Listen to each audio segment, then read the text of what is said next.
এত বাকি, এত বড় বড় দায়িত্ব দিয়েছে আমার উপরে। দায়িত্ব তো পালন করতেই হবে, এখন তাছাড়া তো উপায় নেই। এত চিন্তা মাথার ভিতরে থাকলে হবে মানে। এরা কি আমাকে সে মোটর ঠিক আছে? গা হাত পা তো ভেঙে গেল, একটু মুখ টুক ধুতে হবে। না ভাই, মোটর তো ঠিক হয়নি, বারবার নষ্ট হয়ে যাচ্ছে। গিয়ার খুলে মোটরটা চেঞ্জ করতে। এইভাবে তো আর হবে না। ভাইয়ের কাছে ফোন দেওয়াই লাগবে, ভাইয়ের কাছে ফোন দিয়ে মোটরের ব্যবস্থাটা করতে হবে, চেঞ্জ করতে হবে। আর আমি ফোন দিচ্ছি। ভাই একটি চা দিন তো ভাই। হ্যালো ভাই। আসসালামু আলাইকুম। এমনি সাহেব, মোটর সেদিন ঠিক করলাম, তাও ঠিক হয়নি কেন? সারলে হবে না? চেঞ্জ করতে হবে? টাকা পয়সাও তো না এখন। আচ্ছা আচ্ছা, আমি সারতে হবে তাই তো? কিনাই লাগবো? আচ্ছা আচ্ছা, ঠিক আছে। আচ্ছা, আমি দেখি ব্যবস্থা করতে। টাকা পয়সাও কাছে নেই, দেখছি ব্যবস্থা করছি। আচ্ছা, তোমরা ঘরে থাকো। আচ্ছা, ঠিক আছে। আচ্ছা, এখন তো বাকিও তো দেবে না, কিন্তু মোটরও তো লাগবে। দেখি কারোর কাছে টাকা কিছু হলাত পাই কিনা।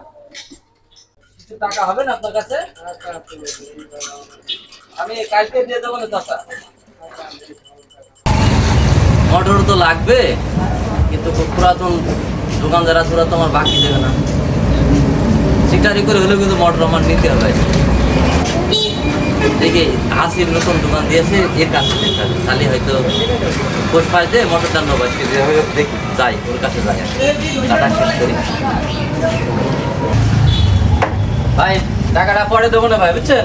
সমস্যা নেই, আমি পরে এসে দিচ্ছি ভাই। আচ্ছা, দেখি আমি মোটরটা বাগাতে হবে, যে হয়ে হোক আমার আজকে। এই তো দোকানে চলে এসেছি। মোটরটা যে হয়ে হোক আজকে নিতেই হবে, কাছ থেকে নিতেই হবে। নিতেই চলে আসছি।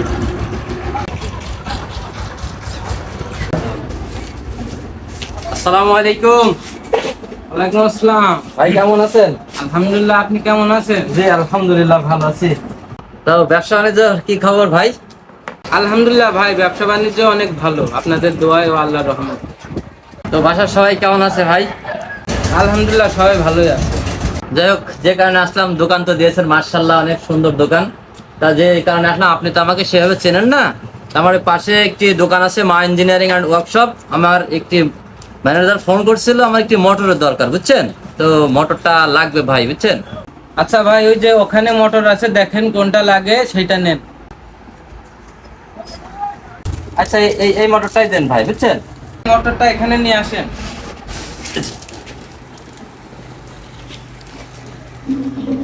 এই মোটরটার দাম কত ভাই এটা? আসলে ভাই, আমি তো নতুন ব্যবসাদার। আমি তো এই মোটরটা কিনা হচ্ছে কি আপনার 3000 টাকায়, আপনার কাছে আমি 3200 টাকায় বেচতে পারবো আর কি। আপনি যেহেতু সরোজগঞ্জ বাজারে একজন ব্যবসাদার, জি জি আপনার কাছে তো বেশি নিতে পারবো না, আমি জি 200 টাকা লাভে আপনার মোটরটা দিতে পারবো। আমরা অনেক কাস্টমার দেবো ভাই, আপনার সমস্যা নেই, বুঝছেন? নতুন দোকান দিয়েছেন, কারবার করে দেখেন, ইনশাল্লাহ সমস্যা নেই। আমাদের হাতে অনেক লোকজন আসে, বুঝেছেন? বাজারে ব্যবসা যেহেতু করি, আপনাকে অনেক কাস্টমার দেব। এবং বাকি ব্যবসা করবেন না, বুঝছেন? বাকি দিলে কিন্তু সম্পর্ক নষ্ট হয়। বাকি জিনিস কিন্তু খুব খারাপ জিনিস ভাই, বুঝছেন? সুন্দরভাবে ব্যবসা বাণিজ্য করবেন, ইনশাল্লাহ ভালো চলবে আর কি। এই যে নতুন আইফোনটা কিনছিলাম, এই কালকে কিনছি, কিন্তু মোটরটা আজকে নষ্ট হয়ে গেছে। আসলে আপাতত আমার কাছে টাকা নাই, আমি 5 তারিখে কিন্তু ইনশাল্লাহ দিয়ে যাব, সমস্যা নেই। ভাই যেহেতু বাজারে ব্যবসাদার, সেহেতু মনে হয় বাকি দিলে সমস্যা হবে না নে। আর তো বললো যে কাস্টমার দিবে, তাহলে তো ভালোই হয়। নতুন ব্যবসাদার আমি, বেচা কিনাও কম। দি ভাই, তাহলে মনে হয় আমার কাস্টমার দিবে না। আচ্ছা ভাই, আপনি যেহেতু বাজারে একজন ব্যবসাদার, আমি তো বাকি দিই না, দেখতে পাচ্ছেন বন্ধ বাকি। তো আপনি কবে দিতে চাইলেন, সেদিনকে যেন আপনার জন্য মিস না হয় আর কি। আসলে দোকানটা আমি কিস্তি মিস্তি তুলে দোকানটা দিয়েছি, তো মনে করেন যে আপনি যদি মিস করেন তাহলে কিন্তু আমি সিটার হয়ে যাব, বুঝেছেন? আসলে আমার অনেক কিস্তি মিস্তি তুলে দোকানটা দিয়া, তো ভাই অবশ্যই মিস না হয় যেন। ধর ভাই, আপনি কি কথা বললেন? আমি একজন বাজারে ব্যবসাদার, আমি 5 তারিখে টাকাটা দিয়ে যাবো, আপনি একবার কারবার করে দেখেন। ভাই দেখেন, রাগ করেন না, আমি তো আপনারা বললাম আমি নতুন ব্যবসাদার, আপনি নেন, সমস্যা নেই। আপনি অল্প কিছু টাকা দিয়ে যান এখন। আচ্ছা, এই 200 টাকা রাখেন, আমি বাদ বাকি টাকা আপনাকে 5 তারিখে দিয়ে দেবো। আচ্ছা ঠিক আছে ভাই, তাহলে যেন 5 তারিখে মিস না হয় অবশ্যই। আপনি কারবার করে দেখেন না কেন, আমার তো অনেক জিনিস লাগে, আমি একটা প্রতিষ্ঠান চালে বোঝেন না, আমি আমার বাড়ি করছি বুঝছেন, সব মাল আমি আপনার কাছ থেকে নেবো ভাই। ঠিক আছে ভাই, তাহলে অবশ্যই আসবেন। আমি নতুন ব্যবসাদার যেহেতু, আমার একটু আপনারা সহযোগিতা করেন, কাস্টমার পালি পাঠায়েন, বুঝেছেন? অবশ্যই আসবেন ভাই। তো আসি ভাই, ভালো থাকেন, আল্লাহ হাফেজ। মোটর তো অনেক কৌশলে ভাগে নিয়ে আসলাম, টাকা ব্যবসা করা শিখিয়ে দেবো না, কবে দেবো টাকা কোনো ঠিক নেই। যাক, মুরগি ভালো মুরগি পাইছি। কাস্টমারটা মনে হয় খুব ভালো কাস্টমার। যাক, আমার মনে হয় ব্যবসা বাণিজ্য কিছু হবে না কাস্টমারটা। দেখা যাক কি করে, দেখে তো ভালোই মনে হলো, ভদ্র মানুষ।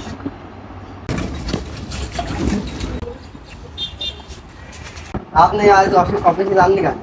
আসলে ভাই, আমি তো নতুন ব্যবসাদার, আপনারা তো জানেনই। আমি কয়েকজনের কাছে টাকা পাই, বাকিতে মাল নিয়ে গেছে, এখনো সেই টাকাগুলো দেয়নি, যে কারণে আমি আপনাদের অফিসে যেতে পারিনি। তবে আপনি অফিসে যান, আমি সন্ধ্যাবেলার ভিতরে আসছি আর কি। ভাই তাহলে অবশ্যই সন্ধ্যাবেলা আমার অফিসে যাবেন, তা না আমার আসতে না হয়। আমি চলে গেলাম ভাই, আমার জন্য আসতে হয়। তাই তো, তাহলে এখন আমি কি করব? আমার কাছে তো টাকা পয়সাও নেই। দেখি সেনকে যে ভাইটা মটন নিয়ে গেল, ওই ভাইটার কাছে ফোন দিয়ে দেখি কি বলে। টাকা তো সময় হয়ে গেল, তাও তো দিল না। কাজগুলো ডেলিভারি দিতে পারছি না, কি করা যায়? আবার তো সে মোটরওয়ালা ফোন দিয়েছে, ফোন ফোন দিচ্ছে বারে বারে। ফোন কেটে যাচ্ছে কেন এরকম? দেখি আর একবার দিয়ে। আরে আবার ফোন দিচ্ছে বারে বারে।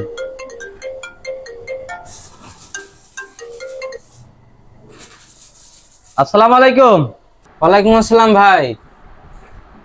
ভাই, ওই যে আপনার টাকাটা দেওয়ার কথা ছিল 5 তারিখে, আজকে তো 8 তারিখ। তো আপনি তো সেই টাকাটা এখনো দিলেন না ভাই, আমার তো এদিকে কিস্তি আছে ভাই। মোটর টাকা আচ্ছা আমি দিয়ে আসবো না ভাই, বারে বারে ফোন দিয়ে বিরক্ত করবেন না তো ভাই। ভাই, আমার টাকাটা ইমার্জেন্সি দরকার, আজকেই দিতে হবে ভাই। আমি যাই আপনার দিয়ে আসবো না, টাকা টাকা যখন হাতে হয় যাই দিয়ে আসবো না ভাই। ভাই, একটু তাড়াতাড়ি দেওয়ার চেষ্টা করবেন, বুঝেছেন? আমার আজকে দরকার, আপনি দিয়ে যাবেন অবশ্যই। টাকা কবে দেবো? ঠিক আছে, টাকা এত সস্তা নাকি? যে ব্যবসা এত সস্তা জিনিস নাই। নতুন ব্যবসাদার আমি, সবাই ভালোবেসে মাল গুনা নিয়ে যে এমন ব্যবহার আচার করছে। ঘর ভাড়া চলে আসলো, আবার কারেন্ট বিল, সব মিলে তো অন্যরকম একটা পরিবেশ। আমার তো ভালো লাগছে না কিছু। আমি কি চিটারের পাল্লায় পড়লাম নাকি, বুঝতে পারছি না তো।